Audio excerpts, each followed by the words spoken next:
Democratic governors are on Capitol Hill defending their immigration policies. Minnesota's Tim Walz, Illinois' J.B. Pritzker, and New York's Kathy Hochul testified in response to Republican criticisms of their states as sanctuaries for immigrants. Minnesota legislature has passed no such bill making Minnesota a sanctuary state, and I have signed no such law. I have seen firsthand how states have had to shoulder the consequences of a broken immigration system. And our values dictate that we treat all law-abiding people with dignity and respect. CBS News congressional reporter Taurean Small joins us now from Capitol Hill. And Taurean, I want to start with this. Sanctuary jurisdiction. There's no legal definition of it, and yet courts have previously upheld the legality of such laws. So what was the purpose of today's hearing?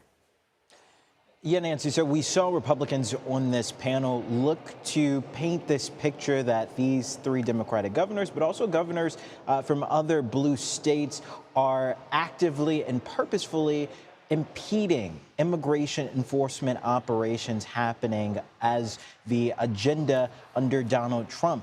We heard pushback from those panelists that there is a clear distinction between federal jurisdiction and what states can allow. That's why we heard people like Governor Tim Walz and J.B. Pritzker and Kathy Hochul try to reframe this conversation throughout this hearing about what we saw, or what we see happening in California. They're invoking the fact that President Donald Trump federalized and then mobilized the National Guard to the tune of 4,000 troops and sent over Marines without the governor's permission. We've seen live tweeting from Governor Gavin Newsom of California throughout the day and weeks as this has been happening. And that's really how they're trying to frame this. And we've seen very fiery exchanges between the Democratic governors and these Republicans on this panel as they're looking to really make the case that this isn't just a one-issue conversation. There are two things competing at the same time. And Taurean, also on Capitol Hill, the House is set to vote on spending cuts. So what is on the chopping block? Yeah, so around $9 billion in cuts, the lion's share of this coming from USAID.